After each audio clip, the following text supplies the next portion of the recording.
नमस्कार, मैं डॉक्टर विवेक शर्मा, सहआचार्य वनस्पति शास्त्र विभाग, राजकीय मीरा कन्या महाविद्यालय उदयपुर। छात्रों, आज हम प्लांट फिजियोलॉजी के एक महत्वपूर्ण टॉपिक ट्रांसपिरेशन यानी वाष्पोत्सर्जन के बारे में बात करेंगे।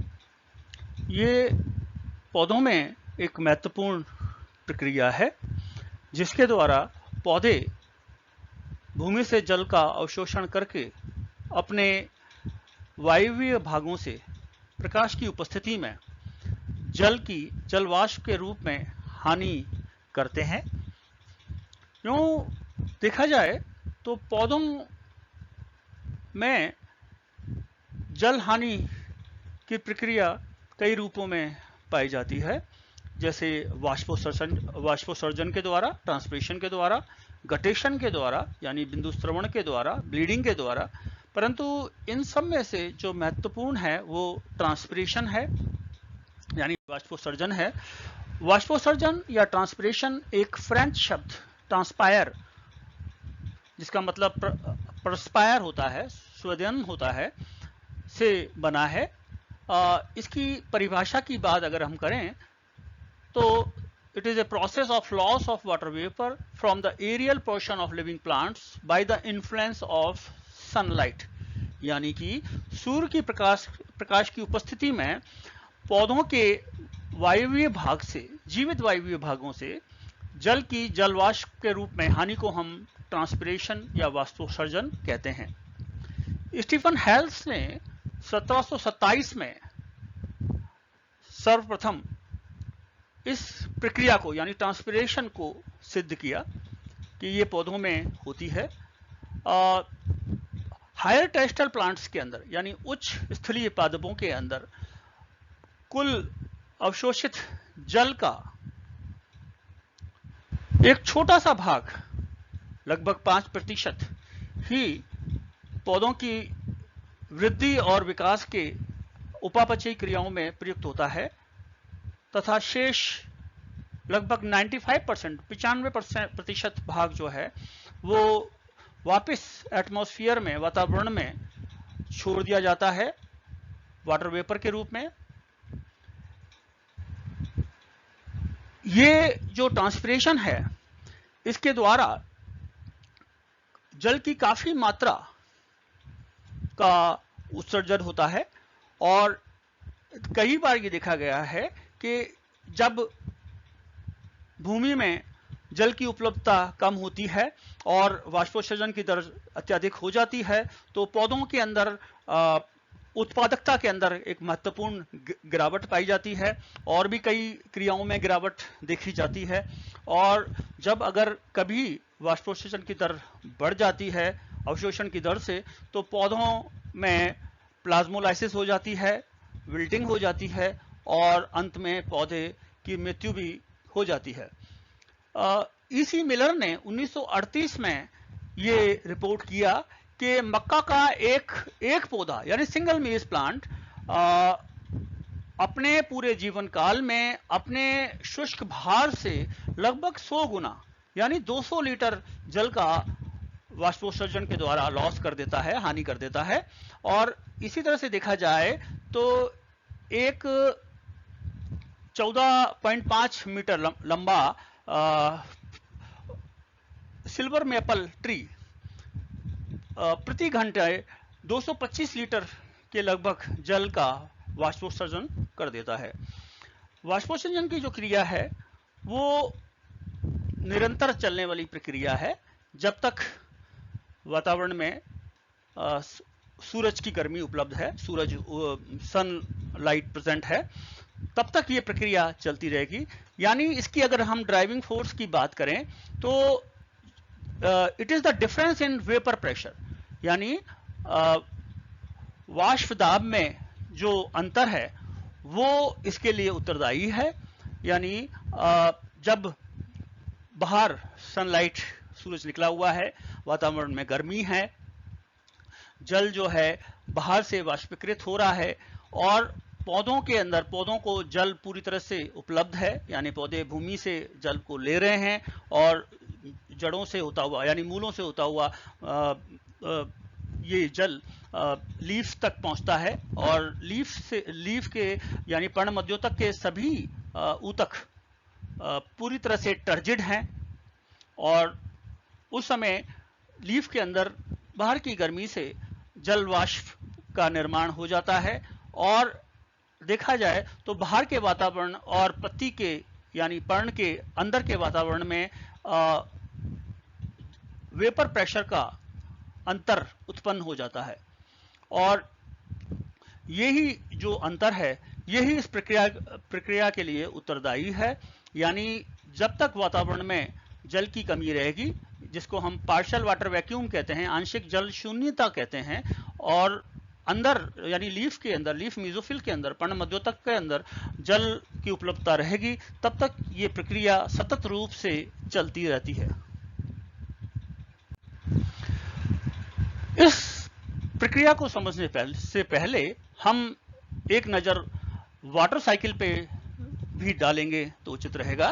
बच्चों, इस चित्र में आप देख रहे हो कि दिन के समय पे यानी सूरज निकला हुआ है, प्रकाश की उपस्थिति है, तापक्रम है वातावरण में, पौधे जल का शोषण करते हैं मुख्य रूप से रूट्स के द्वारा, और ये जल रूट से होता हुआ, तने से के जाइलम एलिमेंट से होता हुआ पर्णों के जाइलम एलिमेंट्स तक पहुंचता है और वहां के ट्रैकेट से ये पर्ण मध्योतक के सभी ऊतकों को टर्जिट कर देता है, यानी पूरा स्फीत कर देता है। और यहाँ पर जब ये भार वातावरण अधिक है, यानी पेड़ पौधों के भार का वातावरण अधिक, तापक्रम अधिक है वातावरण में, तो वहां से गर्मी से ये जो मीजोफिल टिश्यूज हैं वहां से वाटर, उनकी वाल से ये वाटर इवोपरेट होकर के यानी वाष्पीकृत होकर के अंतरकोशिकीय अवकाश में आ जाता है और वहां से अंतरकोशिकीय अवकाशों से पर्णों में बने सूक्ष्म छिद्र, जिनको हम स्टोमेटा कहते हैं, उसके द्वारा विसरण की प्रक्रिया के द्वारा ये वातावरण में आ जाता है। और जैसा कि हमने अभी बताया था आपको कि जब तक पार्शियल वाटर वैक्यूम है, यानी बाहर के वातावरण में जल वाष्प न्यूनता है, तब तक जो है जल वाष्प पर्ण के अंदर से यानी लीफ मीजोफिल से बाहर की तरफ निरंतर बहता रहेगा और ये जो वाटर वेपर है ये ट्रांसपिरेशन के द्वारा वातावरण में आ जाते हैं।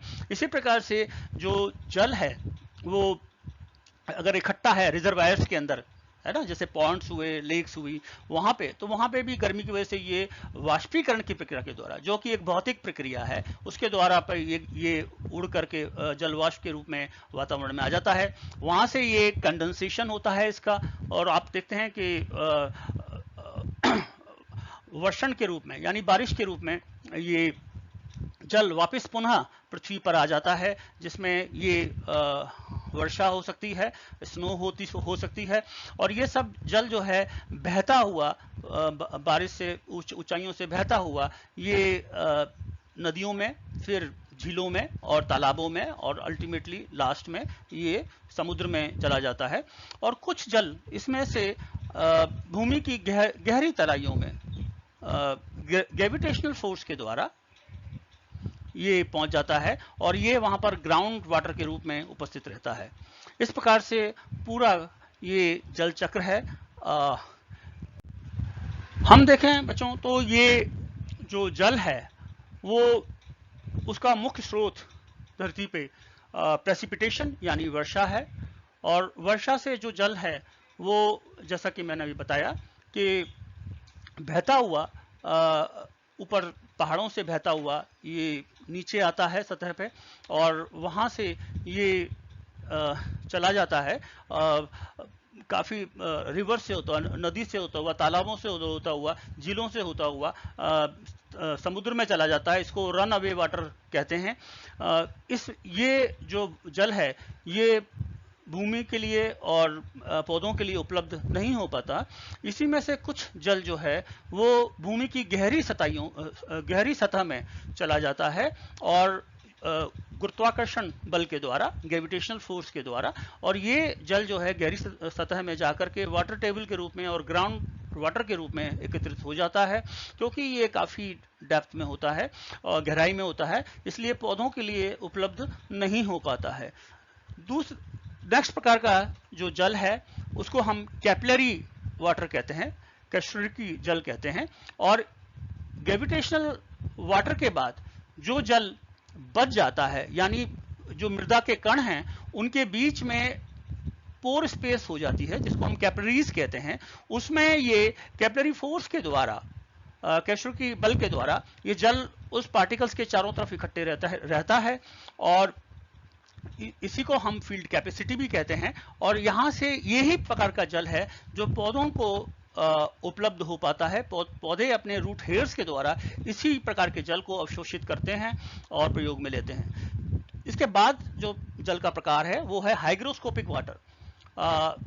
एडेसिव फोर्स और कोहेसिव फोर्स के द्वारा जल जो है सॉइल पार्टिकल्स यानी मृदा के कणों के चारों तरफ एक थिन मॉलिक्यूलर लेयर के रूप में इकट्ठे रहते हैं और इस प्रकार का जल भी पौधों को उपलब्ध नहीं हो पाता है। नेक्स्ट प्रकार का जो जल है वो केमिकली कंबाइंड और क्रिस्टलाइन वाटर है। कई बार जल जो है वो कई एलिमेंट्स जैसे एल्यूमिनियम, आयरन, सिलिकॉन के हाइड्रेटेड ऑक्साइड्स के रूप में उपलब्ध रहता है और ये इस प्रकार का जल भी पौधों को उपलब्ध नहीं हो पाता। इसके बाद कुछ जल वाटर वेपर के रूप में भी भूमि में रहता है और जो सॉइल पार्टिकल्स हैं उसके बीच में जो स्पेस है, जो जगह है, वहां पर ये वाटर वेपर के रूप में रहता है और ये भी पौधों के द्वारा प्रयुक्त नहीं हो पाता। देखा जाए बच्चों तो टोटल जो यानी कुल जल भूमि में उपस्थित है उसको हम होलार्ड कहते हैं और जो पौधों के लिए उपलब्ध है उसे हम कैजार्ड कहते हैं और जो पौधों के लिए अवेलेबल नहीं है, उपलब्ध नहीं है, उसे हम इकार्ड कहते हैं। जहां तक वाष्पोत्सर्जन के डेमोन्स्ट्रेशन का सवाल है, इसको बहुत साधारण तरीके से डेमोन्स्ट्रेट किया जा सकता है। इसके लिए हम एक बेल जार लेंगे और इस बेल जार के अंदर हम एक पौधे को लेंगे। पौधे के नीचे यानी गमले से उसको निकाल करके उसको मिट्टी के चारों तरफ एक प्लास्टिक बांधेंगे जिससे कि वहां से जल वाष्पीकृत नहीं हो जाए और उस पौधे को जो कि पूरी तरह से वेल वाटर्ड है उसको हम इस बेल जार में प्रकाश की उपस्थिति में रख देंगे और हम देखेंगे कुछ समय बाद इसके ऊपर की सतह पर, बेल जार की ऊपर की सतह पर वाटर ड्रॉप्स यानी जल की बूंदें एकत्रित हो जाती हैं जो कि पौधों के द्वारा, पौधे के जीवित वायवीय भागों के द्वारा जल की जल वाष्प के रूप में हुई हानि को दर्शाता है। अब बच्चों अभी हमने जब अभी जिक्र कर रहे थे तो दो टर्म्स हमारे सामने आई। एक तो है ट्रांसपिरेशन और दूसरा है इवोपरेशन यानी वाष्पोत्सर्जन और दूसरा वाष्पीकरण। तो इन दोनों टर्मों को हम क्लियरली समझना हमारे लिए बहुत जरूरी है। ट्रांसपिरेशन बच्चों एक तरह से देखा जाए तो ये एक जीवित और फिजियोलॉजिकल फिनोमेना है ना, यानी जीवित कोशिकाओं के द्वारा एक ये फिजियोलॉजिकल प्रोसेस है और जबकि जो वाष्पीकरण है वो एक खाली एक भौतिक, मियरली अ फिजिकल फिनोमेना, एक भौतिक क्रिया है जो कहीं से भी हो सकती है। ट्रांसपिरेशन के अंदर हम दूसरा इसका अगर हम डिफरेंस देखें तो ये वाष्पोत्सर्जन गार्ड सेल के द्वारा यानी रक्षक कोशिकाओं के द्वारा नियंत्रित होती है और जबकि इवोपरेशन के अंदर कोई रक्षक कोशिका या स्टोमेटा इन्वॉल्व नहीं होते, ये किसी भी सतह से हो सकता है। ट्रांसपिरेशन के अंदर नेक्स्ट पॉइंट है सेवरल टाइप्स ऑफ प्रेशर्स यानी विभिन्न प्रकार के दाब इसमें प्रयुक्त होते हैं जैसे चूषण बल, स्फीति दाब और विसरण दाब न्यूनता, ये सब इसमें भाग लेते हैं। जबकि इवोपरेशन के अंदर यानी वाष्पीकरण के अंदर इस तरह के दाबों का कोई भागीदारी नहीं है। ट्रांसपिरेशन में नेक्स्ट पॉइंट अगर हम देखें तो it is a process of living cells largely takes place through surface of leaves. ये देखा जाए तो ये प्रक्रिया जीवित कोशिकाओं की प्रक्रिया है जो कि मुख्य रूप से पर्ण के सतह से होती है क्योंकि वहां पे रंध्र उपस्थित होते हैं, स्टोमेटा उपस्थित होते हैं। इसके कॉन्ट्रेरी अगर हम इवोपरेशन में देखें तो it may takes place from any surface और ये किसी भी सरफेस से हो सकता है और इसमें कोई जीवित भाग की आवश्यकता की आवश्यकता जैसे लीव्स है उसकी नहीं होती है। नेक्स्ट पॉइंट इसमें ट्रांसपिरेशन में, it is a necessary evil in plants and keep the surface of leaves wet. ये बहुत महत्वपूर्ण पॉइंट है कि इसको ट्रांसपिरेशन को एक आवश्यक बुराई कहा गया है। आवश्यक बुराई यानी आवश्यक भी है क्योंकि पौधों में कई महत्वपूर्ण क्रियाओं को ये करती है, और दूसरा बुराई इसलिए है कि अनावश्यक रूप से भारी मात्रा में जल की हानि हो जाती है। परंतु इससे ये जैसा कि पॉइंट में बताया गया है कि इससे जो जहां से ट्रांसपिरेशन होता है, वाष्पोत्सर्जन होता है, वो सतह नम हो रहती है और टेम्परेचर को मेंटेन करती है प्रोसेस। इसी प्रकार से जो इवोपरेशन है, वाष्पीकरण है, वो उस सरफेस को ड्राई करती है। जहां से भी जल का वाष्पीकरण होता है वो जगह सूख जाती है। नाउ इन ट्रांसपिरेशन, इस प्रक्रिया के द्वारा यानी वाष्पोत्सर्जन के द्वारा प्लांट का जो पौधे का जो तापक्रम है, टेम्परेचर है, वो नियंत्रित रहता है, मेंटेन रहता है। और इसमें इवोपरेशन के अंदर ऐसा कोई तापक्रम से ऐसा कोई संबंध नहीं पाया जाता। वो वहां से तो टेम्परेचर की बढ़ने से ही वहां का पानी उड़ जाता है और सतह सूख जाती है। टाइप्स ऑफ ट्रांसपिरेशन की अगर हम बात करें तो ये मुख्य रूप से 3 प्रकार का पाया जाता है: cuticular, lenticular and stomatal transpiration. Cuticle यानी वातरंध्र, क्यूटिकल यानी अधिचर्म। ये क्यूटिकल एक वैक्स लाइक लेयर है क्यूटिन से बनी हुई, जो कि फ्रूट्स के पेटल्स के और हर्बेशियस स्टेम की और पर्णों की सतह के ऊपर पाई जाती है, और ये जल की हानि को रोकने के लिए बनी होती है। और परंतु ये सर्वदा इम्परमिएबल यानी पूर्णतः अपारगम्य नहीं होती। इसमें से कुछ जगह से क्रैक्स की वजह से जल की हानि हो जाती है, और कुल टोटल ट्रांसपिरेशन का 10 से लेकर 15% तक जो ट्रांसपिरेशन है वो इसके द्वारा होता है। नेक्स्ट है लेंटिकुलर ट्रांसपिरेशन।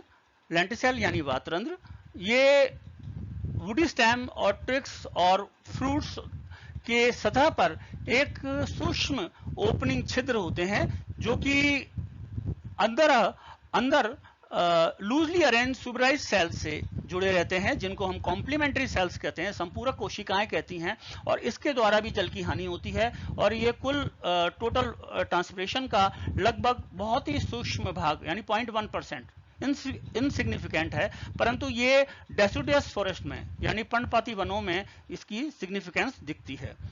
तीसरा प्रकार का और महत्वपूर्ण प्रकार का जो ट्रांसपिरेशन है वो स्टोमेटल ट्रांसपिरेशन और फोलियर ट्रांसपिरेशन कहलाता है। स्टोमेटा जो हैं वो बहुत ही सूक्ष्म छिद्र हैं, जो कि लीव्स की एपिडर्मिस पे, हर्बेशियस स्टेम के ऊपर, फ्रूट्स के ऊपर, पेटल्स के ऊपर, सेपल्स के ऊपर पाए जाते हैं, और ये इनका खुलना और बंद होना, इनका मूवमेंट जो है वो गार्ड सेल के द्वारा नियंत्रित होता है। और ये मुख्य रूप से देखा जाए तो ये लीव्स के ऊपर उपस्थित होते हैं। अधिकांश पौधों में लीव्स पे भी ये जो एबैक्सियल सरफेस है यानी अपाक्ष सतह है, निचली सतह है, उस पे इनकी संख्या अधिक पाई जाती है। और कुल जो वाष्पोत्सर्जन है, टोटल ट्रांसपिरेशन है, उसका 80 से 90% तक का जो ट्रांसपिरेशन है वो स्टोमेटा के द्वारा होता है। और क्योंकि स्टोमेटा है मुख्य रूप से लीव्स पे पाए जाते हैं, इसलिए इस प्रकार के वाष्पोत्सर्जन को फोलियर ट्रांसपिरेशन भी कहते हैं।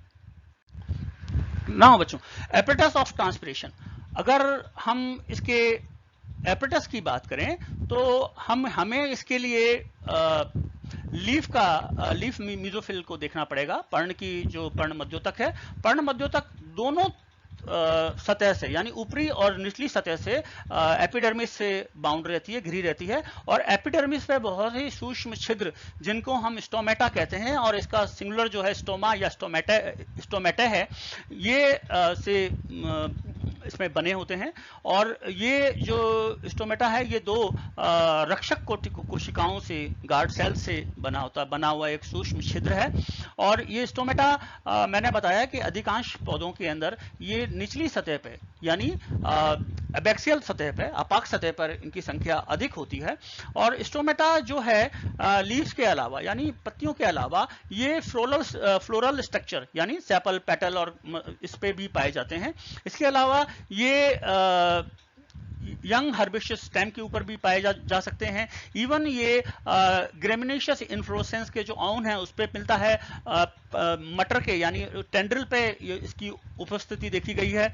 और अगर इसका हम स्ट्रक्चर देखें स्टोमेटा का, तो ये एक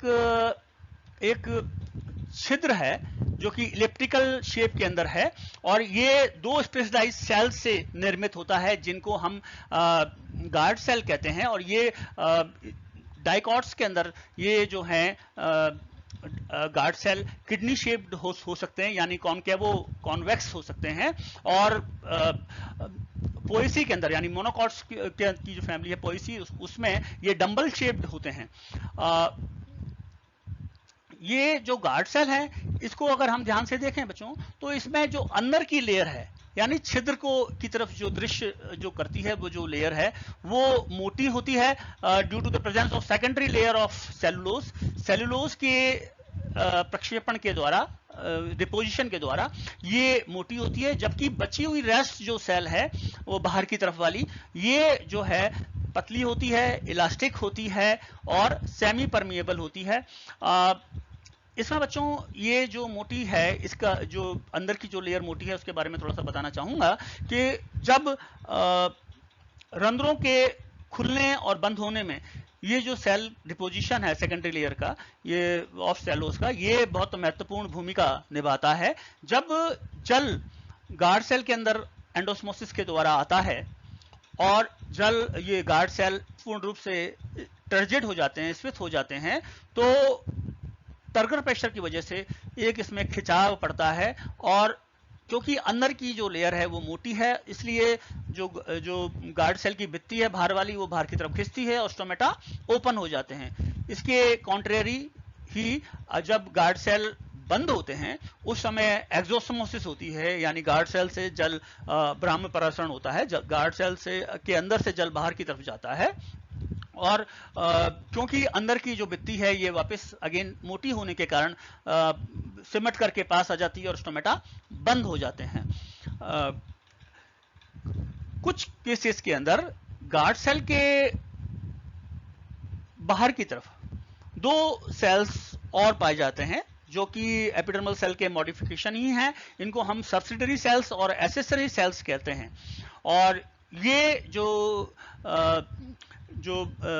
सब्सिडरी सेल्स हैं ये इलास्टिक बफर के रूप में काम करते हैं, यानी जब गार्ड सेल खुलते और बंद होते हैं उस समय जो हल्का सा झटका लगता है उसको ये रेजिस्ट कर लेते हैं। और कुछ ज़ीरोफिटिक स्पीसीज के अंदर सब्सिडरी सेल जो सतह है यानी पर्ण की एपिडर्मिस के बाहर की सतह है उससे बाहर की तरफ निकल जाते हैं, जिसकी वजह से स्टोमेटा संकन गर्त में दिखाई देते हैं। और वो जो कैविटी जो का निर्माण होता है उसको हम एपिस्टोमेटल कैविटी कहते हैं।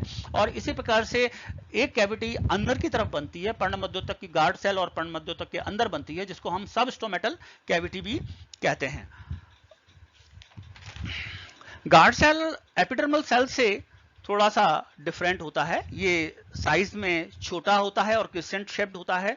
गार्ड सेल की स्ट्रक्चर की हम बात करें तो इसमें पुअरली डेवलप्ड क्लोरोप्लास्ट, जिसके अंदर फोटोसिंथेसिस पूरी तरह से नहीं हो पाती है, और certain droplet of lipid material, endoplasmic reticulum, और इसके अलावा इसमें प्लाज्मोडेस्माटा भी पाया जाता है। और इसके अलावा जो इसमें माइटोकॉन्ड्रिया दूसरे मेसोफिल सेल से उसके मुकाबले 10 से 100 गुना अधिक पाए जाते हैं। प्लास्टिड्स भी पाए जाते हैं, परंतु ये इनसिग्निफिकेंट होते हैं प्रकाश संश्लेषण करने के अंदर। गार्ड सेल देखा जाए तो एक यूनिन्यूक्लिएट स्ट्रक्चर है जिसमें वैक्यूल होते हैं, और इसके अलावा इसमें ऑयल कंटेनिंग बॉडी होती हैं जिनको स्पिरोसोम्स भी होते हैं, जो कि जिसके अंदर हाइड्रोलाइटिक एंजाइम्स होते हैं, स्पेशली फॉस्फेटेज जो कि शुगर स्टार्च कन्वर्जन में उत्तरदायी होता है। और इसके अलावा इसमें ग्लाइकोलेट मेटाबॉलिज्म के लिए माइक्रोबॉडीज भी पाई जाती हैं।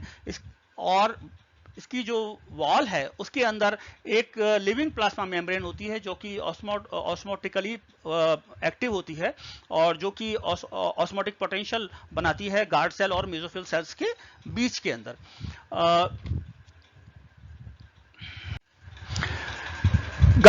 स्टोमेटा की अगर हम पोर साइज की बात करें, जब अगर स्टोमेटा पूरी तरह से खुला हुआ है तो उसमें जो साइज है वो शायद 7 माइक्रोन से लेकर के 7 माइक्रोन लंबा और 3 माइक्रोन चौड़ा, जिसकी फेजुलियस वल्गरिस के अंदर पाया जाता है, 38 माइक्रोन लंबा और 8 माइक्रोन चौड़ा एविना सटाइवा के अंदर, 31 माइक्रोन लंबा और 12 माइक्रोन चौड़ा जैब्रीना पेंडुला के अंदर पाया जाता है। और ज़्यादातर जो स्टोमेटा की संख्या का जहाँ तक सवाल है, ये एक इकाई क्षेत्र में या 1 स्क्वायर मिलीमीटर पर्न एरिया के अंदर 50 से लेकर के 300 तक इनकी संख्या हो सकती है, और इनकी संख्या मिनिमम यानी कम से कम 14 और ज़्यादा से ज़्यादा 1038 तक पर square millimetre of leaf area pi गई है। जहां तक इसके डिस्ट्रीब्यूशन यानी वितरण और स्टोमेटल फ्रीक्वेंसी और स्टोमेटल इंडेक्स का सवाल है, सबसे पहले हम स्टोमेटल फ्रीक्वेंसी की बात करेंगे। तो स्टोमेटल फ्रीक्वेंसी यानी रंध्र आवृत्ति, इसको हम इस प्रकार से परिभाषित कर सकते हैं, द नंबर ऑफ स्टोमेटा पर यूनिट एरिया ऑफ लीफ, यानी पर्ण के एक इकाई क्षेत्र में रंध्रों की कितनी संख्या है वो रंध्र आवृत्ति कहलाती है। सेलिसबरी के अनुसार कि ये एक स्पीसीज के लिए फिक्स नहीं होती, ये वेरी करती है, चेंज होती है पर्ण की पोजीशन से और प्लांट्स के ऊपर और एनवायरमेंटल फैक्टर जो कि स्पेशली ह्यूमिडिटी की तरफ से, ह्यूमिडिटी से। Now in the same leaf, एक ही पर्ण में फ्रीक्वेंसी इंक्रीज हो सकती है, बढ़ सकती है, बेस से लेकर एपेक्स तक, यानी नीचे कम है, बेस में कम है, आधार पे कम स्टोमेटा पाए जाएंगे और शीर्ष पे पहुंचते पहुंचते इनकी स्टोमेटा की संख्या बढ़ जाती है। ऐसे ही मिडरीफ से मार्जिन, जो मिडरिब है वहां से इनकी संख्या कम मिलेगी और मार्जिन पे इनकी संख्या अधिक मिलती है। नाउ स्टोमेटल इंडेक्स यानी रंध्रांक, सेलिसबरी ने स्टोमेटा के ऊपर काम करते हुए स्टोमेटा की एक इकाई क्षेत्र में स्टोमेटा की संख्या और एपिडर्मल सेल्स के बीच में एक कोरिलेशन निकाला, जिसको हम स्टोमेटल इंडेक्स कहते हैं। इसको हम इस प्रकार से डिफाइन कर सकते हैं as the percentage number of stomata as compare to all the epidermal cells including stomata in the unit area of leaf, यानी पर्ण के एक इकाई क्षेत्र में रंध्रों की का अनुपात कुल एपिडर्मल सेल्स की तुलना में क्या रहेगा, उसको हम स्टोमेटल इंडेक्स कहते हैं।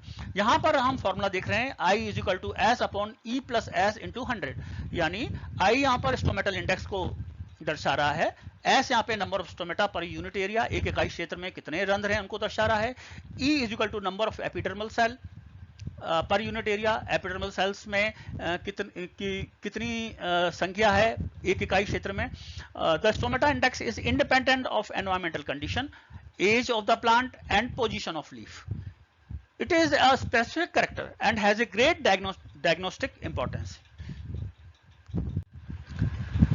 अब जहां तक स्टोमेटा के वितरण का सवाल है, डिस्ट्रीब्यूशन का सवाल है, डिस्ट्रीब्यूशन के आधार पर रंध्रों का लीफ की जो सरफेस है उस पर डिस्ट्रीब्यूशन के आधार पर प्लांट्स की 5 कैटेगरी रिकॉग्नाइज की गई हैं, जिसमें पहला है एप्पल और मलबेरी टाइप। इसमें पाए जाने वाले इनमें पाए जाने वाली लीव्स जो हैं वो हाइपोस्टोमेटस कहलाती हैं। इसमें स्टोमेटा खाली लोअर सरफेस पे ही पाए जाते हैं, लोअर सरफेस यानी एबैक्सियल साइड पे, अपाक सतह पे ही पाए जाते हैं। और इस प्रकार के जो लीव्स हैं वो एप्पल में, मलबेरी में, पीपल में, बरगद में, पीच में, वॉलनट में, एसर में, करकस में और बहुत सारे पौधों में पाए जाते हैं। दूसरा प्रकार है पोटैटो टाइप। इसमें पाई जाने वाली जो पर्ण है वो एम्फीस्टोमेटस एंड एनाइसोस्टोमेटस कहलाती हैं। यानी एम्फी का मतलब हुआ यानी पर्ण की दोनों सतह पर स्टोमेटा की उपस्थिति, परंतु जो है एबैक्सियल साइड पे यानी लोअर साइड पर, अपाक सतह पर रंध्रों की संख्या अधिक पाई जाती है। इसमें एग्जांपल हैं potato, tomato, pea, bean, sunflower, cabbage, beans. तीसरा प्रकार है ओट टाइप। इसमें जो पर्ण है वो एम्फीस्टोमेटस लीव्स एंड आइसोस्टोमेटस लीव्स कहलाती हैं। एम्फी स्टोमेटस यानी दोनों सतह पर पाया जाना, और आइसो मतलब समान। ओट टाइप यानी ग्रास फैमिली, ग्रासेस में आपने देखा है स्टोमेटा जो है दोनों सतह पर, आइसोबाइलेटरल लीव्स के अंदर दोनों सतह पर इक्वली डिस्ट्रीब्यूटेड पाए जाते हैं। इसमें एग्जांपल है वीट, मेज, ओट, ग्रासेस। चौथा प्रकार है वाटर लिली टाइप, इसमें एपिस्टोमेटस लीव्स कहलाती हैं। वाटर लिली आपने देखा होगा जो हाइड्रोफाइट्स हैं, जलोद्भिद हैं, जो कि पानी के पौधे हैं, जो कि जल के ऊपर जिनकी पत्तियां तैरती रहती हैं, उनकी निचली सतह जो है वो एबेक्सियल सरफेस जो है वो पानी के कांटेक्ट में रहती है। सिर्फ ऊपरी सतह यानी एडेक्सियल सरफेस, अपर सरफेस ही जो है वो एयर के कांटेक्ट में रहती है, इसलिए खाली ऊपरी सतह पे ही स्टोमेटा पाए जाते हैं। इसके एग्जांपल है कमल यानी निम्फिया, निलंबो। और नेक्स्ट जो है वो पोटोमेजिटन टाइप।